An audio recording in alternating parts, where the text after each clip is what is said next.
Hello दोस्तों, सभी का स्वागत है मेरे चैनल पर। इस चैनल पर मिलती हैं आपको आपके जीवन में घटित होने वाली कहानी। शुरू करते हैं वीडियो। अच्छी लगे तो लाइक करना, चैनल को सब्सक्राइब ज़रूर करना। जनवरी महीने में मेरे भाई की शादी हुई थी और मेरे भाई को बाहर गए 1 साल हो गया था। मेरी शादी होने को अभी 5 महीने थे। मेरी भाभी और मेरी मम्मी ने शादी की खरीदारी करनी शुरू कर दी थी। भाई के घर न होने की वजह से मैं हमेशा भाभी के साथ उनके कमरे में सोती थी। भाभी के कमरे में 2 अलमारियां थीं, एक बड़ी और एक छोटी। बड़ी अलमारी कपड़ों से और मेकअप के सामान से भरी हुई थी और छोटी अलमारी हमेशा लॉक रहती थी। मैं जब भी भाभी से पूछती कि इसमें क्या है तो वह कहती कि कुछ ज़रूरी कागजात हैं और गहने हैं। रात को हम दोनों बहुत सारी बातें करते और कभी कभी भाई का फ़ोन आ जाता था। भाभी उठकर दूसरे कमरे में चली जाती और वह कई घंटों तक बातें करती रहती। इधर मैं भी अपने मंगेतर सुनील के साथ बातें करने लगती। इस तरह करते करते कई महीने बीत गए और भाई के आने को अब 1 महीना रह गया था। एक दिन रात को 1 बजे मेरी आंख खुली तो मैंने देखा कि भाभी कमरे में नहीं थी। मैंने सोचा कि भाई का फ़ोन आया होगा, पर फ़ोन तो बेड पर ही पड़ा था। मैंने बाहर निकल कर देखा तो भाभी बाथरूम में उल्टियाँ कर रही थी। मैंने पूछा कि क्या हुआ। भाभी ने कहा, कुछ नहीं, वो कल शहर में कुछ उल्टा सीधा खाने के कारण पेट खराब हो गया है, जिसके कारण उल्टी आ रही है। अब दवाई ले ली है तो कुछ आराम लग रहा है। अगले दिन भाभी अकेले ही शहर चली गई। मम्मी को भी साथ लेकर नहीं गई। मैं भाभी के कमरे में सोई थी, इसलिए भाभी अपने कमरे को लॉक नहीं करती थी। जैसे मेरा काम खत्म हुआ, मैं भाभी के कमरे में चली गई। आज भाभी नहीं थी तो न जाने क्यों मेरा मन कर रहा था कि मैं उस छोटी अलमारी को खोलकर देखूं। पर भाभी ने चाबियों को छुपा कर रखा था। इधर उधर हर तरफ चाबी ढूंढने की कोशिश की तो दूसरी अलमारी में कपड़ों के नीचे चाबी मिल गई।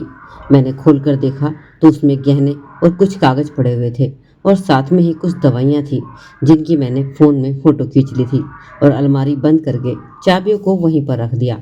उन दवाइयों में कुछ के बारे में तो मुझे पता था। 3 साल पहले जब मैं कॉलेज में थी तो मुझसे गलती हो गई थी और मैं प्रेग्नेंट हो गई थी, तो मेरे बॉयफ्रेंड ने मेरा साथ देने की बजाय मुझे छोड़ दिया था। फिर मैंने भाभी को सब कुछ बता दिया था। भाभी ने मेरा बहुत ध्यान दिया था और उन्होंने मुझे कुछ ऐसी दवाइयाँ लेकर दी थी जिनके कारण मैं ठीक हो गई थी। इस बात को 3 साल हो गए थे, पर भाभी ने आज तक घर में किसी दूसरे को इस गलती के बारे में नहीं बताया। फिर मैंने गूगल पर सर्च करके दवाइयों को देखा तो पता चला कि वो ऑपरेशन की दवाइयाँ हैं। फिर मैंने डस्टबिन चेक किया तो उसमें मुझे कुछ दवाइयों के खाली रैपर भी मिले। तो मैं परेशान हो गई और भाभी के बारे में गलत सोचने लग गई। कहीं भाभी प्रेग्नेंट तो नहीं। मुझे तो बिल्कुल यकीन नहीं हो रहा था कि भाई को गए 1.5 साल हो गया है और इस समय के दौरान भाभी अपने मायके भी नहीं गई। घर में मेरे छोटे भाई के अलावा और कोई आदमी भी नहीं है और मेरा भाई अभी सिर्फ 15 साल का है। शाम तक भाभी शहर से सामान लेकर वापस आई तो वह बड़ी ही थकी हुई लग रही थी। मैंने पूछा, भाभी इतना टाइम कहाँ लग गया? तो भाभी ने कहा कि तेरी शादी का कुछ ज़रूरी सामान लाना था, इस कारण मैं लेट हो गई। पर मुझे तो शक था कि भाभी किसी अस्पताल में अबॉर्शन कराने गई होगी। फिर रात को भाभी के फ़ोन की घंटी बजी। वह उठकर बाहर जाते समय भाभी बोलकर गई कि तुम्हारे भाई का फ़ोन आया है। मुझे इस बात पर यकीन नहीं हुआ और मैंने अपने भाई को फ़ोन लगा दिया। भाई ने फ़ोन उठाया और हालचाल पूछने लगे और बताया, मेरी 25 तारीख की टिकट हो गई है और मैं तेरी भाभी को फ़ोन करके बताने ही वाला था। मैंने कहा, भाभी के लिए मेरी तरफ से एक अच्छा सा गिफ्ट लेकर आना। वह मेरी शादी के लिए बहुत मेहनत कर रही है, पर भाभी को मत बताना। तो फिर मैंने फ़ोन काट दिया। मुझे भाभी पर यकीन ही नहीं हो रहा था। मैं पूरा सच जानना चाहती थी। मेरे भाई के आने में अभी कुछ दिन बचे थे और भाभी भी अभी पूरी तरह ठीक हो गई थी। भाभी का सच जानने के लिए मुझे उनका फ़ोन चाहिए था, क्योंकि उनके फ़ोन से ही पता लग सकता था कि वह किसके साथ बातें करती है। फिर एक दिन मैंने भाभी से कहा कि मुझे सुनील के साथ बात करनी है, क्योंकि मेरा फ़ोन बंद हो गया है। आप मुझे अपना फ़ोन 5 मिनट के लिए दे सकती हैं? मुझे पता था कि भाभी कोई बहाना ज़रूर बनाएगी और वैसा ही हुआ। उन्होंने बोला कि मेरी फ़ोन की बैटरी ख़त्म हो गई है, बस अभी चार्ज पर लगाया है, थोड़े टाइम बाद ले लेना।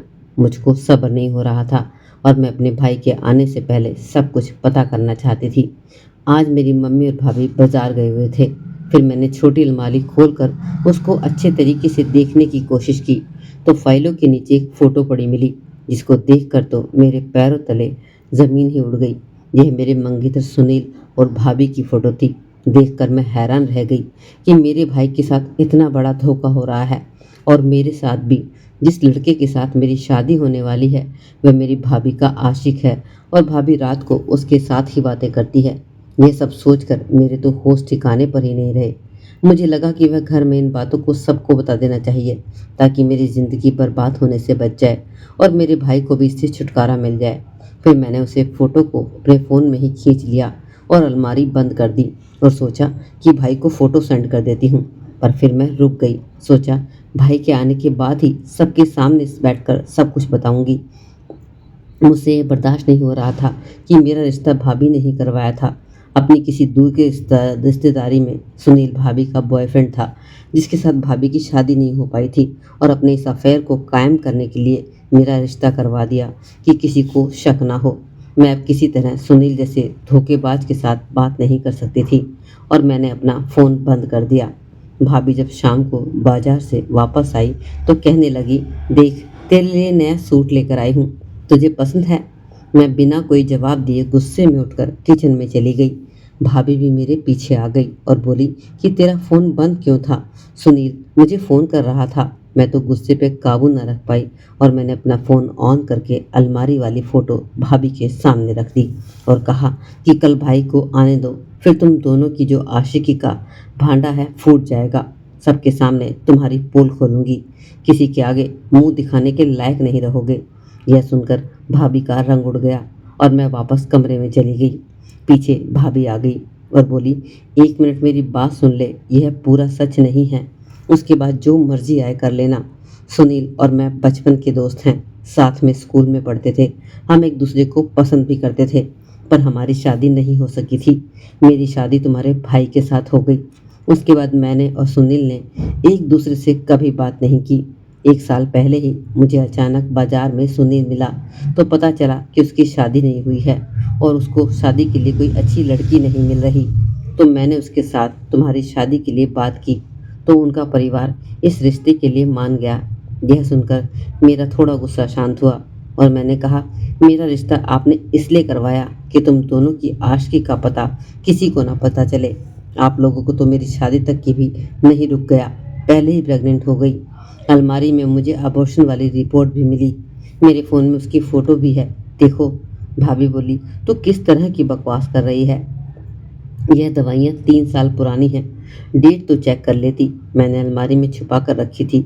मैंने डेट जूम करके देखी तो सच में वह मेरी ही पुरानी दवाई थी। मैंने कहा, उस दिन तुम उल्टियाँ कर रही थी और बाहर दवाइयों के खाली रैपर भी मिले थे।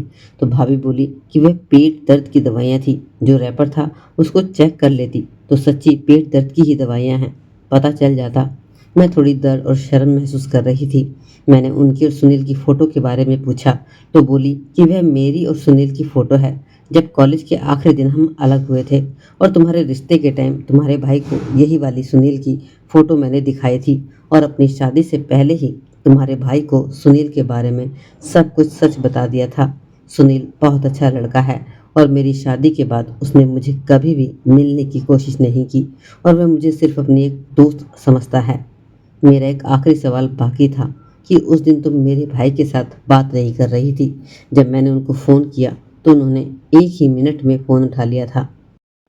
यह सुनकर भाभी हंसने लगी और बोली, मैं तेरे भाई के साथ ही बात कर रही थी। जब तूने फ़ोन किया था तो मैं चुप कर गई थी। जब तुम उनको मेरे लिए गिफ्ट लेकर आने के लिए कह रही थी तो मैंने उस वक्त लाइन पर ही थी।